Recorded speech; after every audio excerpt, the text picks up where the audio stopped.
Congo mpe tokutana bino okuta na nzela ya sango ya Congo chaîne opesa bino bainformation na lolenge nyonso nango etali actualité awa na République démocratique du Congo awa toza sikoyo na nzela ye nayebisaki bino na émission précédente ke lelo tokosala tour ya baartère nyonso ya minene ya ville ya Kinshasa tokosala tour ya bapoint nyonso oyo bamanifestant bazali badéclaration ezosalema na miniti oyo siko toza na nzela toke wapi toke na parti ya Franck Diogo MLP na parti ya Franck Diogo oyo azosala déclaration mpona kodénoncer attitude to mpe motivation ya député Obemina kuna député Sakata bango balingi kocontraindre kocoince koévite instauration ya état de droit na mboka na biso mwana mboka Franck Diongo aza déterminé alobi azotia bango en défi oyo akolanda déclaration na ye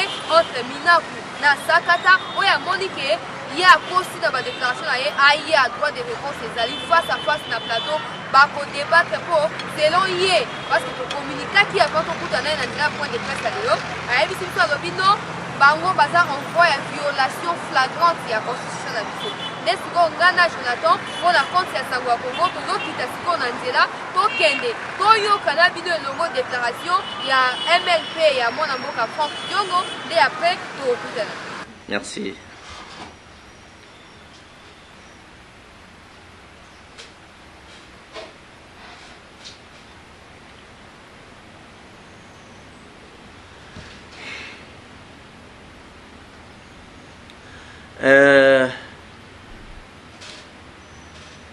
Bandeko ba mama ba papa ba journaliste ba pandi sango ya mwana mboka na pesi bino merci ndenge boye spontanément sans que na benga bino po botuna nga mituna na makambo etali mboka po mboka ezopela moto eloko nini toza nango na mboka comme problème sikoyo o bomoni ba gaz lacrymogène banda mikolo nyonso ezala lobby ezala lelo na mouvement agitation na mboka presque mobimba kobanda Kinshasa Lubumbashi pe bongo na bongo okoti pe côté ya ba syndicat ba mouvement citoyen donc lokola nzungu ezotoka ebele kati na bino bobenga nga na téléphone honorable Franck Diongo tobengaka opaka lingomba héros vivant vous allez parmi bato bakomaki constitution vous allez parmi bancien parlementaire mboka oyo depuis 2003 ozaka parlementaire ozalaki ntango bakomaki constitution tolingi to comprendre makambo eza na mboka eza nini yango nde napesi bino merci napesi bino disponibilité na ngai que chaque fois que bakongolais baza na besoin napesa likanisi mpo bamona nzela naza na devoir ya kozala mosala na bino yango napesi bino merci ndenge boye ebele moto na moto aye na ndenge na ye merci mingi yambo te botuna ngai mituna oyo boye nango nakopesa bino mwa likanisi moke nsima nazonga na mituna na bino likambo oyo eza awa eza nini ya liboso eyali mibeko misatu oyo babengi baloa ezotala ndenge nini justice na biso ekotambola banani batie mibeko yango na kati ya parlement mpo bavote yango ezali des députés ya monsieur Kabila honorable Obeminaku na honorable Sakata mibeko yango eza mibeko komona yango nini to batitre mibeko yango nini eza mibeko oyo etali mabongisi ya kokamba justice ndenge ezali bakosorganize ndenge nini bakokambama ndenge nini pe bakovanda ndenge nini. Ezali babengo na lopoto fonctionnement ya ba juridiction oyo ya pouvoir judiciaire. Mais beaucoup ezo sala amendement, eza ba loi ya sikate, eza ba loi ya kala, to mibeko ya kala o balingi batenga misa yango na ndenge na bango. Ole akobongisa bazotenga misa yango. Mobeko ya liboso yango wana. Mobeko ya mibale ezali mobeko etali statut ya ba magistrat. Ndenge ba magistrat bakozala, lolenge na bango ya kozala, mobeko ya bango. Mobeko ya misatu ezali oyo etali organe to structure to oyo azokamba ba magistrat nyonso. Babenge yango Conseil supérieur à magistrature. Bakotisipe maele mususu ya sika kuna. Donc eza miboko ebandi na bango te. Eza miboko ezalaka sikoyo olie basembola yango batenga misi yango. Mibeko yango nyonso misato. Alors yambo tena talisa bino ndenge batengisa yango, ndenge babebisi yango. Il faut boyeba pona ni tokomi esika wana. Boko sosola problème tozana yango awa eza nini. Mama ya likambo oyo tozana yango awa ezali crise to matata to kozanga boyokani entre le Parlement, Sénat, na Assemblée nationale, na pouvoir judiciaire. Eza makambo ya conflit FCC cacheté.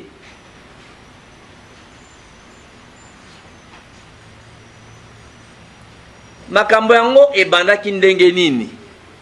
Parce que tango tokomaki constitution po botunanga président yo ozalaki parmi bato akomaki constitution oyo tozana ngo ozalaki parmi bato akomaki constitution ya transition na 2003 ozalaki parmi bato akomaki accord gouvernement inclusion mboka bitumba esila.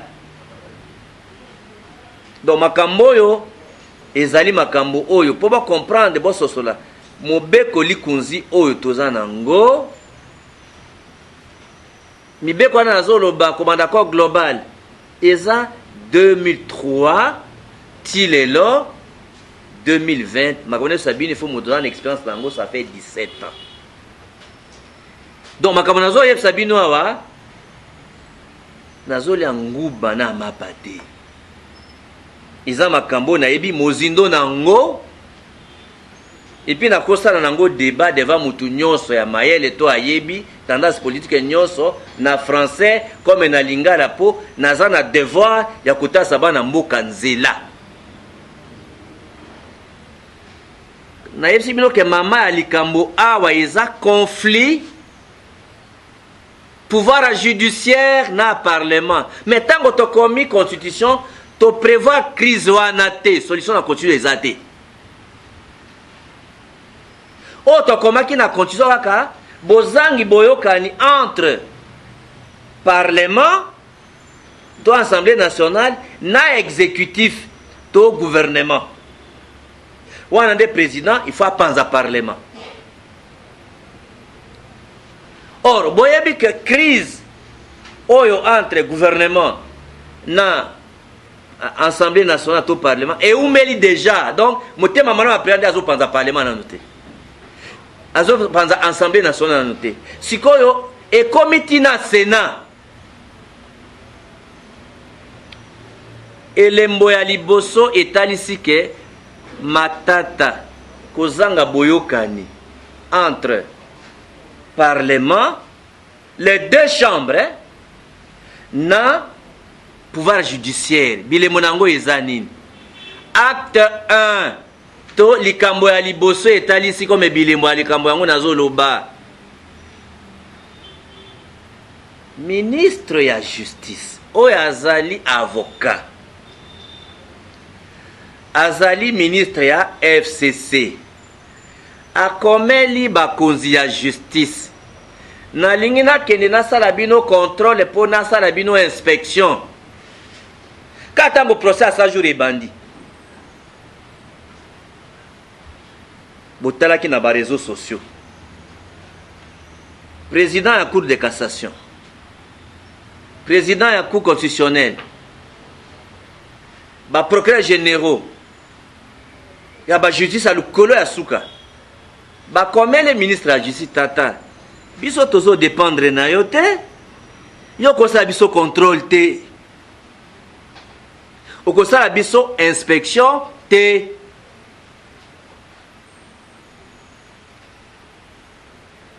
aboyaki asala bango contrôle mpo na mbetali ebande nango na procès ya 100 jours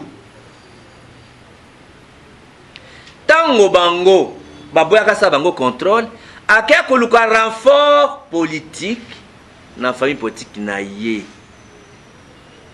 acte 2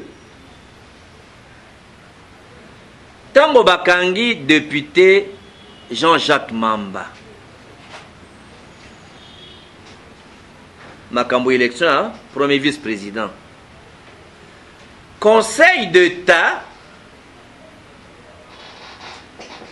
abimisi arrêt elingi loba no décision ya justice oyo il faut basalela yango botika no makambo ile bovandisa no makambo ya maponami ya premier vice-président tose la décision wana ya cour de cassation soko ezwami bokokontinue kosa élection na bino après décision banotifie bango Assemblée nationale asali point de presse biso tokotosa mobeko wana te tokosalela yango te tokosala élection eza lokola décision esalamaka yango te nyonso bolanda yango or kopesa réponse wana na décision ya justice mpo boyebi bobosani ke naza bobosani te ke nazali chercher un endroit parlementaire na Congo naza parmi ba grands chercheurs en droit parlementaire alors biso tango tokomaki constitution tokomaki boye parlement aza na pouvoir te ya kostatuer ya kovandisa décision ya justice pe kotala yango soki eza malamu soki eza mabe toza pouvoir wana te ate eza mabe toza pouvoir kotala yango te en français balokaka ne peut même pas statuer sur une décision judiciaire et à mibale tokomaki non le parlement ne peut pas s'opposer à l'exécution de décision judiciaire donc parlement aza na droit te ya koboya kutos kosala la décision ya justice aza droit wana te parlement qui kosala pe injonction te ingérence te na mabetali procédure judiciaire parlement qui s'oppose à une exécution ça c'est la constitution motakoma na kopesa bino article botala pe boye bien donc les faits à kosala mokele kosuka na midi les sons boko tirer mutu moko te ya FCC bakosambisa ye lokola Tshisekedi da bandi na batu na ye directeur du cabinet bato nyonso asala injonction te justice radio télévision botalisa ba juge basa musana bango to état de droit to réhabiliter justice na mutu mbongo sakani bakangio bomoni directeur du cabinet na ye atikai basambisa ye botali condamnation bino moko mais ba ministre bazaki na fonction lokola à l'époque Roli Lunga basambisaki bakondana ye bomoni lisusu Tumba aza ministre en fonction ya cash bazo sambisa ye alors bamoni ke muto côté na bandi ko sa mboye donc biso poto se protéger parce que bato FCC baza problème nini soko zimbongo ya FPI rapport à ba député il y a plus de 800 millions de dollars qu'il faut l'état récupérer mbongo na e donc bato na nyoso bayebi ke lobby boloko poto se protéger il faut ministre protéger biso mama ya likambo eza pour l'intérêt en mboka te ba se protéger pour na ba détournement pour na banyongo bazwa na FPI pour balandela bango te. À contrepartie ba promettre Kabila non na septembre il faut changer constitution yo kozongo comme président. Donc il y a un jeu d'intérêt entre Kabila na batunaye contre intérêt ya mboka. Il faut pas fungama. Ils ont ma chef CCT. Depuis Congo ils ont Congo. Bossi bon mona que 35 millions de dollars ils ont na compte à l'État. Na conflit à 100 jours, l'État a réclamé 48 millions.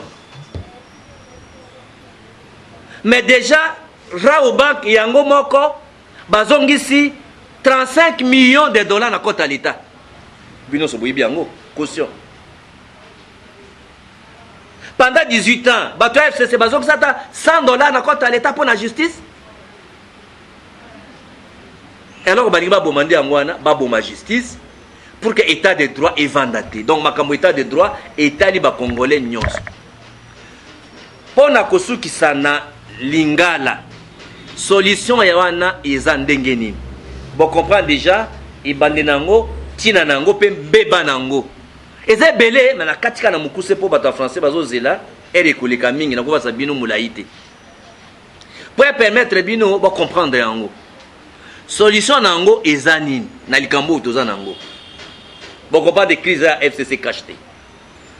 Solution nango eza que le parlement autoza nango na configuration oyo et comme mabe koleka coronavirus geste barrière ezakaka mokopo et contaminé l'institution musuté. Donc il faut qu'un président aboma les deux chambres de toute urgence parce que parlement ezo tumbamboka koleka coronavirus. Donc geste barrière ezaka moko président il faut aboma parlement.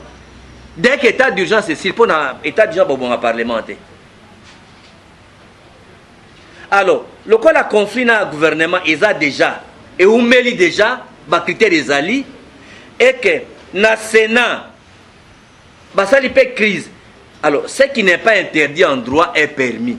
Le cas de l'article est péquicité que ba ko panzape Sénat et que Sénat a côté na mubulu na Assemblée nationale et a configuration à parlement ils a confié à baliba tumamboka a bomaka les deux chambres et l'onga Assemblée nationale kagate pour na ngai fang jongo expert dans nango a bomaka les deux chambres comme ça c'est nous même ma besoin d'élection té to bengi Nations Unies pour toza nango Nations Unies basungi biso basali ba organiser biso élection 500 millions de dollars ou 5 pour cette élection le Congo ne peut pas manquer 500 millions de dollars pour na ko sa élection mbongi ko mona nango. Donc les Kambambongo ils étaient Sénat pour ça l'élection allez élection anticipée seulement comme ça tous au parlement oyo eye ezui et eza en dehors il y a mon pépé à coronavirus oyo ya parlement oyo et longa tous au parlement mususu oyo déjà bakoya déjà na ba geste barrière avant ba banda ba déjà na ba geste barrière. Donc solution ndé yangwana soko ba bomi parlement mariage pe kufi.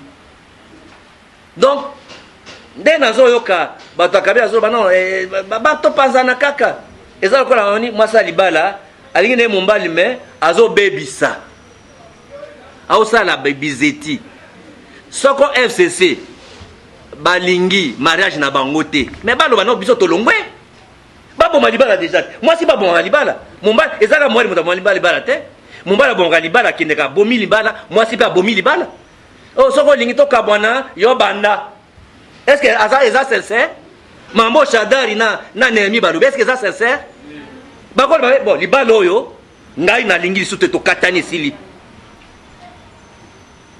Donc c'est parce que ba yebi que problème eza ya accord na bangote problème eza que ba toucher na état de droit baza contreté bazo mona que non basala boyo non lembisa kaka to zaka ensemble mais lembisa mokanga biso ezate tika jide zaka boy.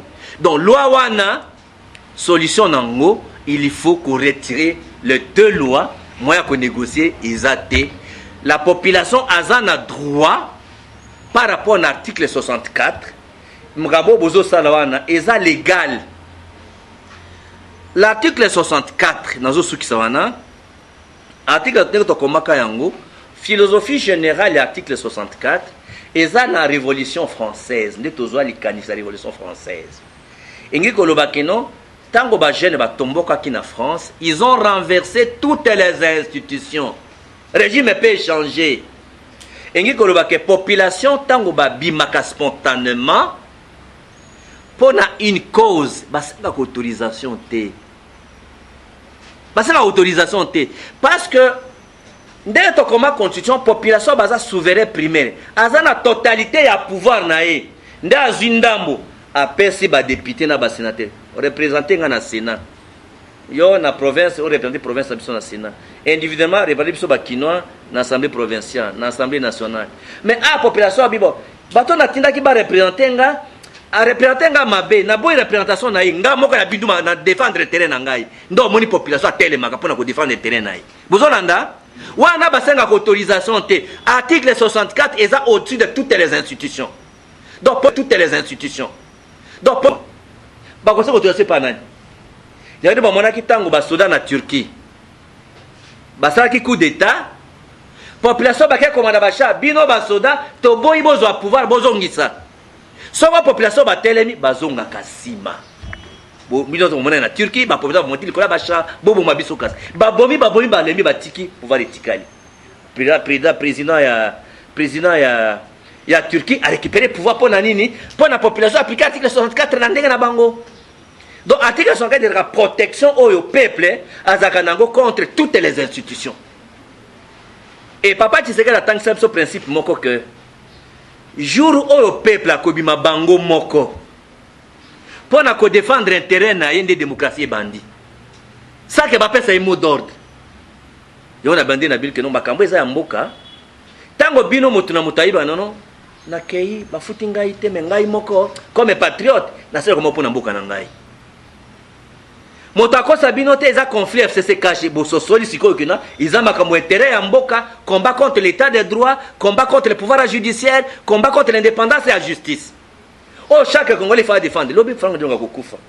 Ezati kene ayibsa ki bisote. Devant mokili devant nzambe na sa yibisi bino. Voilà situation au Italie makambo Italie conflit wana. Na français inconstitutionnel. C'est comme ça que la solution, je ne peux pas vous étaler à vous dire beaucoup de choses, c'est beaucoup de matière, c'est 3 lois, on ne peut pas les mettre 3 lois à 10 minutes. Je vous donne quelques éléments qui justifient la colère de l'opinion publique. C'est pour vous dire que ce loi, je le répète, séparation du pouvoir, ce loi donne un pouvoir exorbitant en violant la constitution au ministre de la Justice.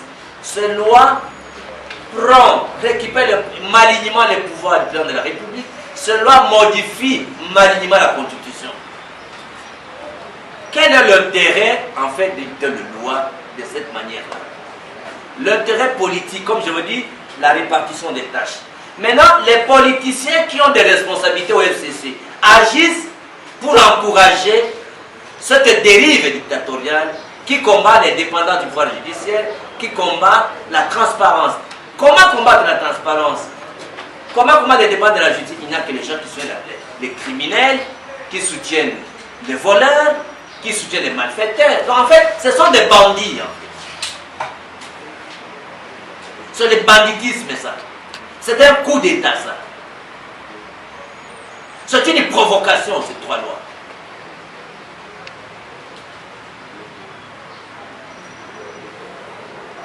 Vous avez vu que, je vous avais dit que lorsqu'il a été question de Tambwe Mwamba, Moba Sakani dit, si on arrête de Tambwe Mwamba, le ciel va se coucher à midi.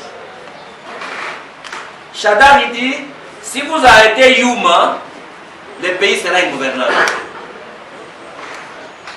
Maintenant, pour protéger ces présumés innocents, mais qui doivent comparaître, parce que l'on est dans une d'état de droit, il n'y a pas d'injonction politique, ils savent qu'ils seront condamnés. Il faut les sauver avant que les procédures ne commencent. Et vous savez que les gens du FCC ont eu beaucoup d'argent. Crédit FCC, c'est plus de 800 millions de dollars qu'il faut qu'ils remboursent. Des crédits qu'ils ont pris n'ont pas remboursés. Vous savez que les questions de détournement, ce sont eux qui ont géré. La mégestion de 18 ans, même si le président dit qu'il ne peut pas finir, mais les Congolais vont déposer des plaintes, les victimes vont déposer des plaintes, ils vont poursuivre ça. Voilà un peu ce qui s'est fait. Alors pourquoi la population se révolte? Et quelle est la base légale de la révolution de la population, ou des révoltes de la population? La base légale, c'est l'article 64. La philosophie générale de l'article 64, en philosophie de droit, nous sommes inspirés de la Révolution française de la France. L'article 64, pour l'appliquer, le peuple n'a pas besoin de demander l'autorisation pour sortir sans un mot d'ordre.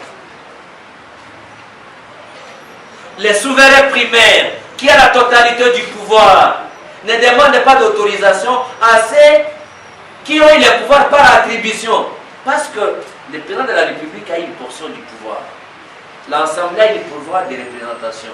Le Sénat, la même chose. Les gouverneurs, les policiers, la justice. Donc chaque organe, chaque structure, chaque institution n'a eu qu'une petite parcelle du pouvoir de souverain primaire.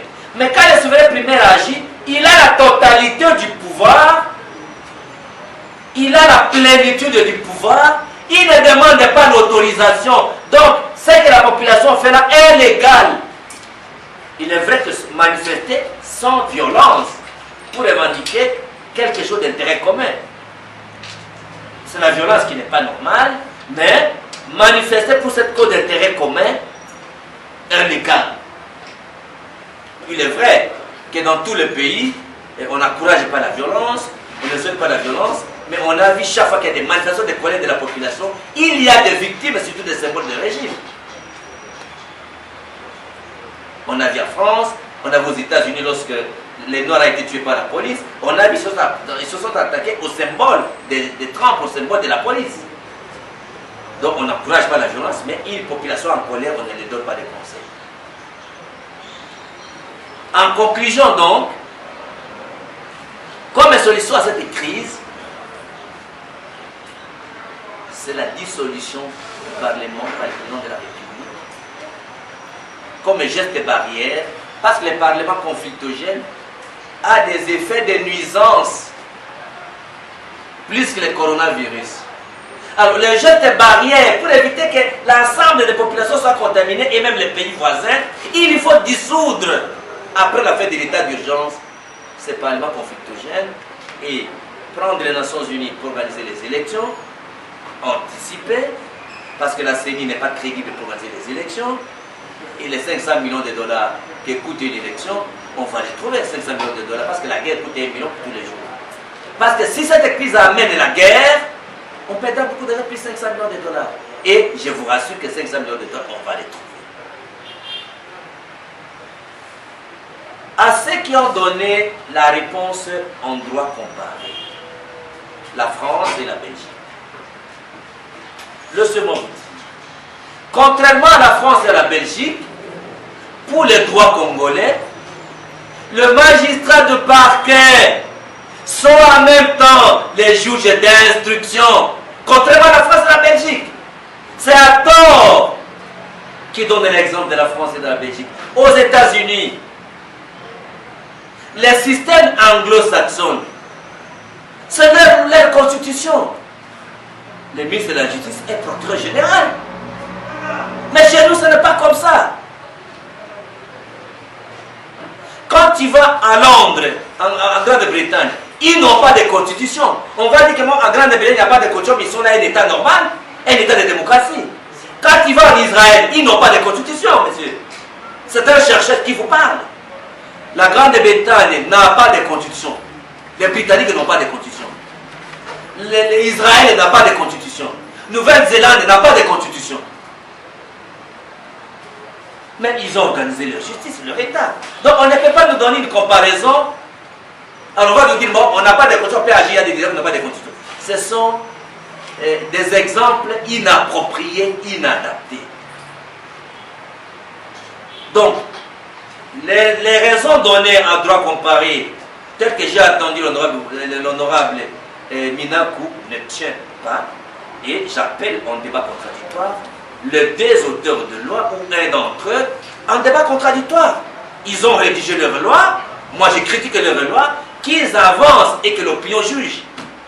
J'appelle un débat contradictoire avec les auteurs de ces trois lois. Merci. Merci Mingi Nabalatino sur Sango Congo pour lundi, en tout cas, attentivement, déclaration et à mon amour qu'apprendre. Donc vous avez suivi avec beaucoup d'attention son apport, son soutien, son opinion, surtout son avis en ce qui concerne les projets des lois de M. Robert Minabou et M.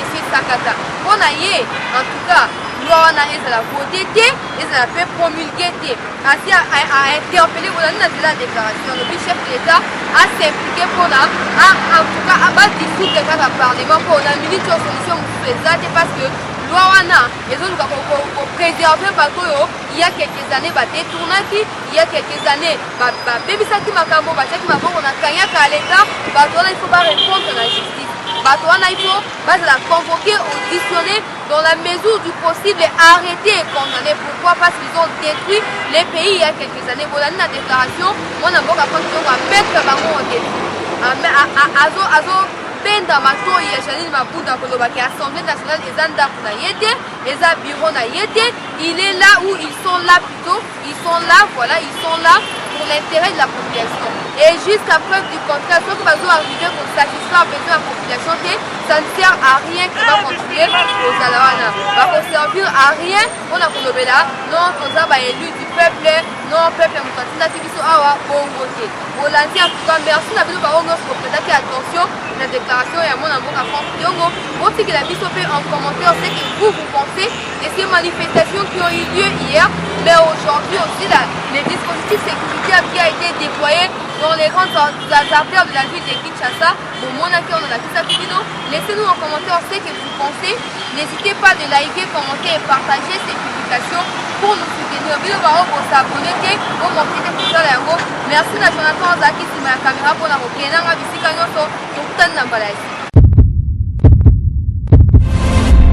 Eshima, votre magazine qui bat au rythme de l'actualité. Retrouvez la nouvelle édition.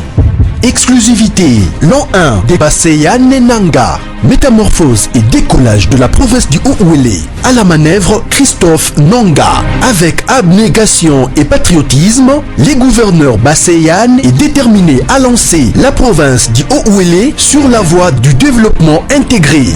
Interview, prise en charge des malades, la maîtrise de la propagation du coronavirus. Docteur Eteni répond à toutes les questions. Économie, la baisse des prix, les combats permanents d'Acacia, Bandoubola.